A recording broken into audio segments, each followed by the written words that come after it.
ನನ್ನ ಹೆಸರು ಪ್ರಶಾಂತ್ ಅಂತ. ನಾವು ವಾರ್ಡ್ ನಂಬರ್ 30 ಕೆಲಸ ಮಾತಾಡ್ತಾ ಇದ್ದೀನಿ. ಯಾರಿಗೋ ಹೇಳೋದು, ಯಾರಿಗೂ ನಡೆದಿದೆ, ಅವ್ರಿಗೆ ನಡೆದಿದೆ, ಇವ್ರಿಗೆ ನಡೆದಿದೆ ಅಂತ ಹೇಳೋದಕ್ಕಿಂತ ವ್ಯಕ್ತಿಗತವಾಗಿ ನನಗೆ ನಡೆದಿರೋದೇ ನಾನು ನಿಮ್ಗೆ ಹೇಳ್ತೀನಿ. ನನಗೆ ಗಾಲ್ಬೆಡಲಲ್ಲಿ ಸ್ಟೋನ್ ಇದೆ, ಆಯ್ತಾ. ಒಂದು 5 ವರ್ಷದಿಂದ ಸ್ಟೋನ್ ಇದೆ. ಅದನ್ನು ಹಾಸ್ಪಿಟ್ಲ್ಗೆ ಹೋಗಿ ಮಾಡಿಸ್ಕೊಳ್ಳೋಕ್ಕೆ ನನ್ನ ಹತ್ರ ಇಲ್ಲ. ಆರ್ಥಿಕ ಏನಂತಾರೆ, ಆರ್ಥಿಕವಾಗಿ ನಾನು ಅಷ್ಟು ಇಲ್ಲ. ಇವಾಗ ಗಾಲ್ಬೆಡಲ್ಗೆ ಹೋದ್ರೆ 15,000 30,000 ಅಂತಾರೆ. ಇಲ್ಲಿ ಪೇಮೆಂಟ್ 3,000 3 ತಿಂಗಳಿಗೊಂದ್ಸಲ 6 ತಿಂಗಳಿಗೊಂದ್ಸಲ ಕೊಟ್ಟಾಗ ನಾವು ಹೆಂಗೋಗಿ ಹಾಸ್ಪಿಟ್ಲಲ್ಲಿ ಅಷ್ಟು ದುಡ್ಡು ಕಟ್ಟಿ ಆಪ್ರೇಷನ್ ಮಾಡ್ಕೊಳಕ್ಕಾಗುತ್ತೆ. ಅದಕ್ಕಾಗಿ ನಾನು ನಮ್ಮ ಕಾಂಟ್ರಾಕ್ಟರ್ ಹತ್ರ ಕೇಳಿದ್ದೆ, ನೀವು AC ಮಾಡಿಕೊಟ್ರೆ ನಾನು AC ಮುಖಾಂತರವಾಗಾದರೂ ನಾನು ಹಾಸ್ಪಿಟ್ಲಲ್ಲಿ ಆಪ್ರೇಷನ್ ಮಾಡ್ಕೊತೀನಿ ಅಂದರೆ ಹೇಳಿ 6 ತಿಂಗಳಾಯಿತು, ಇವಾಗವರೆಗೂ AC ಕಾರ್ಡೇ ಬಂದಿಲ್ಲ.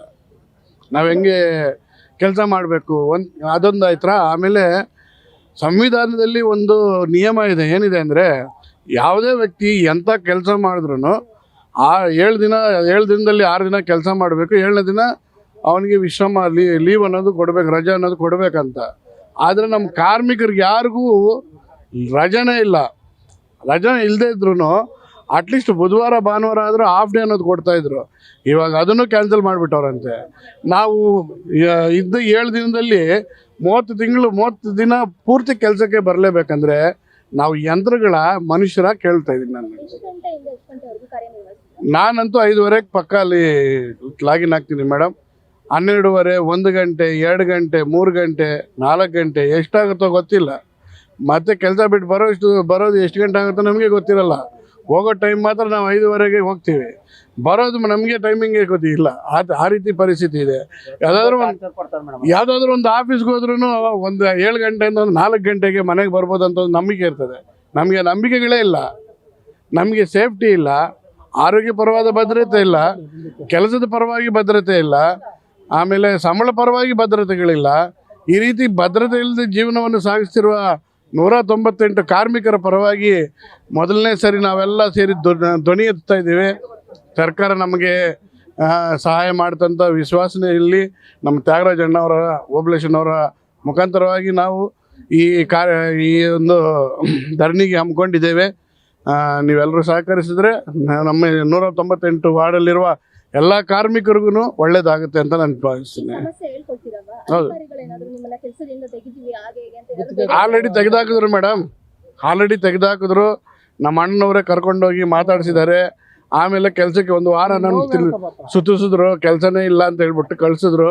ಆಮೇಲೆ ನಮ್ಮ ಜಾಯಿಂಟ್ ಕಮಿಷನರ್ ಮೇಡಮ್ ಹತ್ರ ಕರ್ಕೊಂಡೋಗಿ ಮಾತಾಡಿಸಿ, ಆಮೇಲೆ ಅಲ್ಲಿಂದ AW ಹತ್ರ ಮಾತಾಡಿಸಿ, ಆಮೇಲೆ ಕಾಂಟ್ರಾಕ್ಟರ್ ಹತ್ರ ಮಾತಾಡಿಸಿ, ಇವೆಲ್ಲ ಆದಮೇಲೆ 1 ವಾರ ಆದಮೇಲೆ ನನ್ನ ಕೆಲಸಕ್ಕೆ ತಗೊಂಡ್ರು.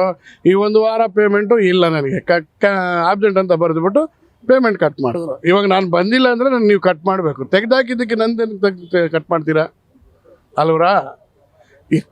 ಈ ರೀತಿ ಎಲ್ಲ ಮಾಡ್ತಾಯಿದ್ದಾರೆ, ದೌರ್ಜನ್ಯ ಮಾಡ್ತಾರೆ. ಯಾರು ಮಾತಾಡಿದ್ರೆ ಅವ್ರನ್ನ ಟಾರ್ಗೆಟ್ ಮಾಡ್ತಾರೆ, ತೆಗೆದಾಕ್ಸ್ತಾರೆ. ನಂದು ಕಾಂಟ್ರಾಕ್ಟು, ನೀನು ಹೋಗ್ತಾ ಇರೋ, ನೀನು ಕೆಲಸಗಾರ ಬಂದಿರೋದು, ನೀನಿಲ್ಲಾಂದರೆ ಇನ್ನೊಬ್ರನ್ನ ಬರ್ತಾನೆ ಹೋಗ್ತಾ ಅಂತಾರೆ. ಈ ಥರ ಎಲ್ಲ ದೌರ್ಜನ್ಯಗಳು ನಡೀತಾ ಇದೆ ಮೇಡಮ್. ನಮಗೆ ಸೇಫ್ಟಿನೇ ಇಲ್ಲ ಹೇಳ್ಬೇಕಾದ್ರೆ. ದಯವಿಟ್ಟು ಈ ಮುಖಾಂತರವಾಗಿ ನಮಗೆ ಸೇಫ್ಟಿ ಕೊಟ್ಟರೆ ಕೆಲಸದ ಪರವಾಗಿ ತುಂಬ ಚೆನ್ನಾಗಿರುತ್ತೆ. ಬೆಂಗಳೂರು ಭಾರಿ ದುಬಾರಿ, ನಿಮ್ಗೆ ಗೊತ್ತಿದ್ದಂಗೆ. 100 ರೂಪಾಯಿ ತೊಗೊಂಡೋದ್ರೆ 10 ರೂಪಾಯಿ ಥರ ಖರ್ಚಾಗ್ತಿದೆ.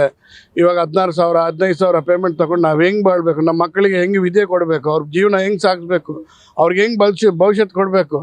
ಒಂದು ಬಾಡಿಗೆ 7-8 ಸಾವಿರ ಇದೆ, ಒಂದು ಹಾಲ್, ಒಂದು ಕಿಚನ್ಗೆ.